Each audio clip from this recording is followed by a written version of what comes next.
Hello friends, welcome to my YouTube channel Sumit study centre SSC. दोस्तों, मैं आप लोगों के लिए लेकर के आके आया हूँ लूसेंट का प्रैक्टिस सेट 1।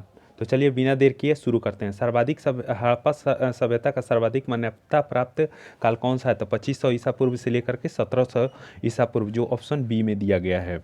फिर उसके बाद है जो ऑप्शन बी में दिया गया है, सिंधु घाटी की सभ्यता के निम्नलिखित में से किस सभ्यता के समकालीन नहीं थी? ग्रीक की सभ्यता। सिंधु घाटी की सभ्यता कहाँ तक विस्तृत थी? पंजाब, राजस्थान, गुजरात, उत्तर प्रदेश, हरियाणा, सिंध और बलूचिस्तान तक, जो ऑप्शन डी में दिया गया है। फिर उसके बाद सिंधु घाटी की सभ्यता के घोड़ों के अवशेष कहाँ मिले हैं? तो वो सुरकोटदा, जो ऑप्शन ए में दिया गया है। सिंधु घाटी का स्थल कलिबंगन किस प्रदेश में है? तो राजस्थान, जो ऑप्शन ए में दिया गया है। निम्नलिखित में से किस पदार्थ का उपयोग हड़प्पा काल की मोहरों में निर्माण में मुख्य रूप से किया गया है? तो इस सेल खड़ी का किया गया है, जो ऑप्शन नंबर ए में दिया गया है। फिर आगे दिया गया है हड़प्पा सभ्यता किस युग की सभ्यता थी? तो उसको बोला जाता है कांस्ययुगीन सभ्यता, जो ऑप्शन ए में दिया गया है। सिंधु घाटी सभ्यता के लोगों का मुख्य व्यवसाय क्या था? तो वो ऑप्शन ए में है, व्यापार ही था। हड़प्पा सभ्यता के निवासी कौन थे? तो शहरी थे। सिंधु सभ्यता के घर किसके बनाए जाते थे? तो ईंट से बनाए जाते थे। हड़प्पा वासी किस वस्तु के उत्पादन में सर्वप्रथम थे? तो कपास में थे।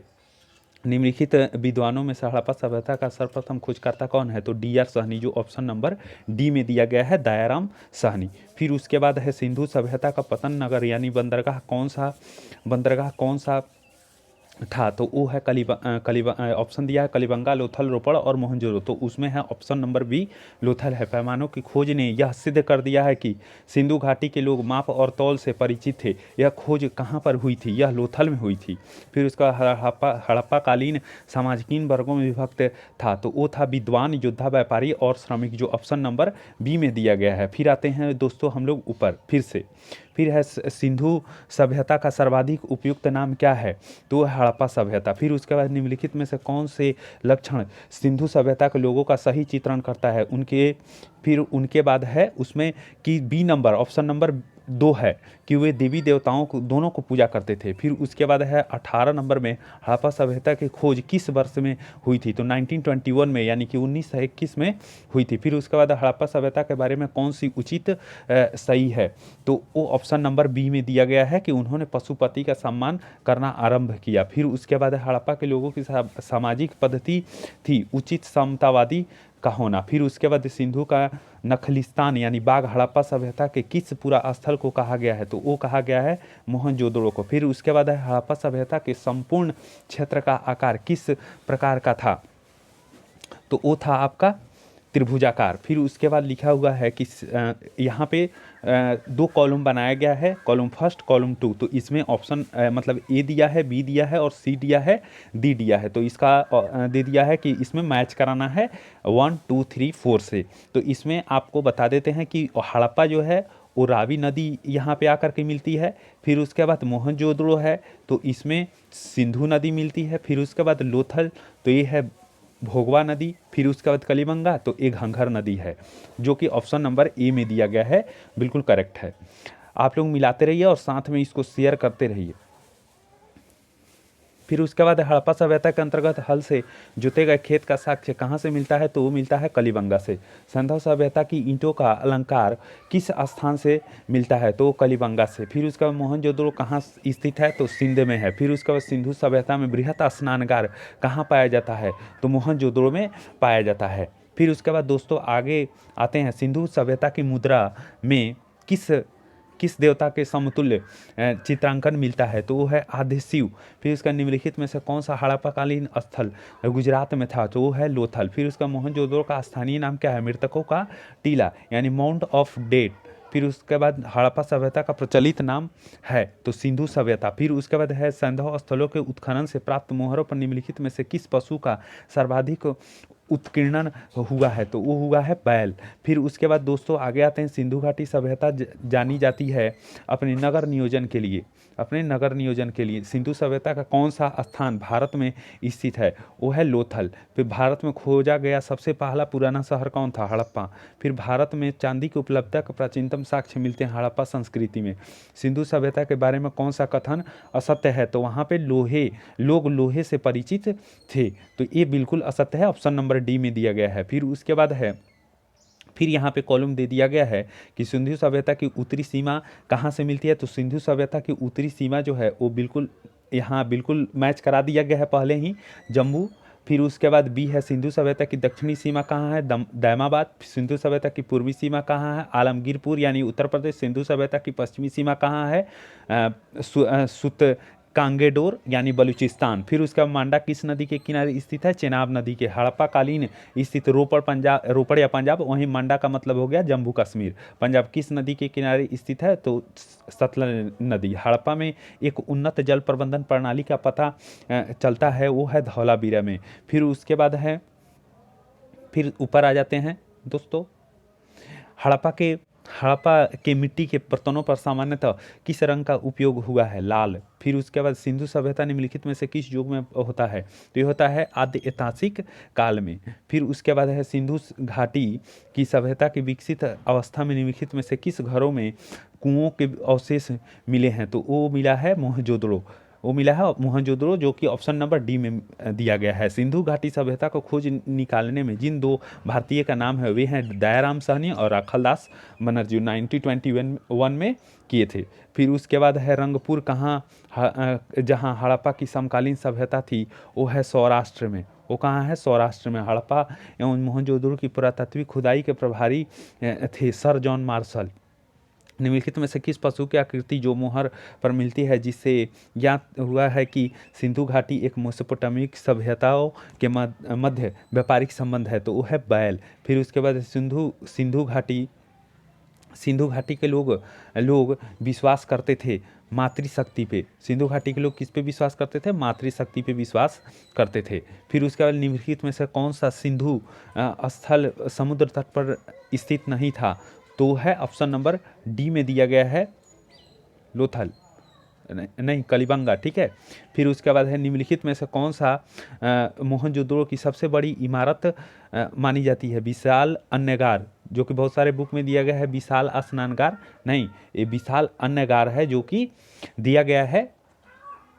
मतलब इसको क्या करेंगे अगले वीडियो में, इसके बारे में हम डिस्कशन करके डाल देंगे। फिर उसके बाद दिया है 50 नंबर 2 में दिया है कि हड़प्पा कालीन लोगों ने नगरों में घरों के विन्यास के लिए कौन सी पद्धति अपनाई थी। 50 नंबर 2 में दिया गया है कि हड़प्पा कालीन लोगों ने नगरों में घरों के विन्यास के लिए कौन सी पद्धति अपनाई थी, तो वो था ऑप्शन नंबर सी ग्रिड पद्धति, ऑप्शन नंबर सी ग्रिड पद्धति। उसके बाद है 50 नंबर 3, मतलब इसमें भी कॉलम दिया गया है जोड़ने के लिए, तो इसमें है आपका कि लोथल, कलिबंगन, धौलावीरा, बनवाली। तो इसमें लोथल का हो जाएगा गोदीवाड़ा यानी डॉकयार्ड, लोथल का हो जाएगा गोदीवाड़ा 2 नंबर। फिर उसके बाद कलिबंगा, तो इसका हो जाएगा आपका, यानी ऐसे हम मिला देते हैं कि ए का हो जाएगा 2, फिर उसके बाद बी का हो जाएगा आपका 1, फिर सी का हो जाएगा ऑप्शन नंबर 4 और डी का हो जाएगा ऑप्शन नंबर 3। आई होप आप लोग अच्छे से मिला रहे होंगे और प्रैक्टिस भी साथ में कर रहे होंगे। फिर उसके बाद है अगले पेज पे कि निम्नलिखित में से पशुओं में से किस एक का हड़प्पा सभ्यता में पाई मोहरों और टेराकोटा कलाकृतियों में निरूपण अलंकार नहीं हुआ था, तो वो है शेर। वो क्या है, शेर है। फिर उसके बाद ऑप्शन नंबर ए में दिया गया है 55 में हड़प्पा वासी किस धातु से परिचित नहीं थे, तो वो थे लोहा से, वैसे थे लोहा से परिचित नहीं थे। निम्नलिखित में से किस स्थल से युगल सावधान 200 संस्कार का प्रमाण मिलता है, तो वो मिलता है लोथल। वो मिलता है कहाँ से, लोथल से। कपास का उत्पादन सर्वप्रथम सिंधु क्षेत्र में हुआ था जिसे ग्रीक या यूनान के लोग किस नाम से पुकारते थे, तो इसमें सिंडन से भी पुकारते थे और कॉटन से पुकारते थे, जो ऑप्शन दोनों दिया गया है ए बी। हड़प्पा के काल का तांबे का रथ किस स्थान से प्राप्त होता है, तो दैमाबाद से। हड़प्पा वासी किन किन धातुओं का आयात करते थे, हड़प्पा वासी किन किन धातुओं का आयात करते थे, वो तीनों को करते थे, चांदी को भी करते थे, टीन को भी करते थे और सोना को करते थे, तीनों को बिल्कुल करते थे, सोना चांदी और टीन तीनों का करते थे। फिर उसके बाद हड़प्पा वासी लाजवर्ड का आयात कहाँ से करते थे, तो वो करते थे हिंद कुश क्षेत्र बदखसा से।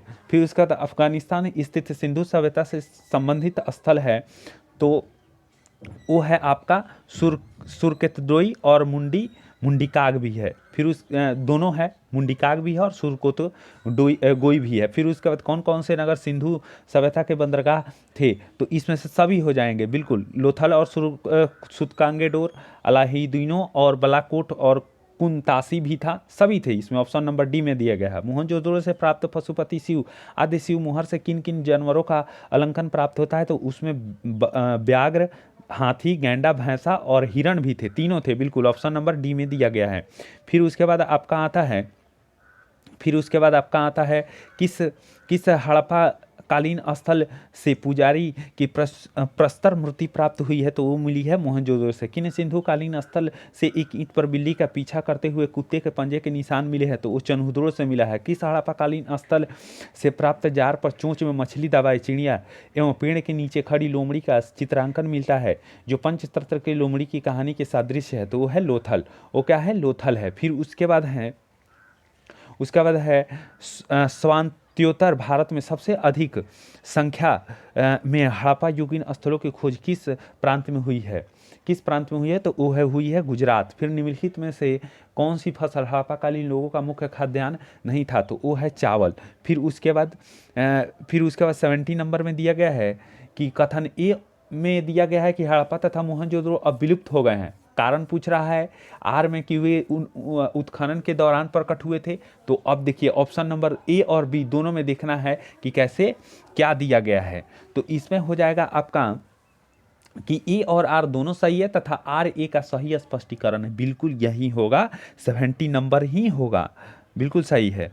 फिर उसके बाद है सिंधु घाटी सभ्यता के संदर्भ में निम्नलिखित कथनों पर विचार कीजिए।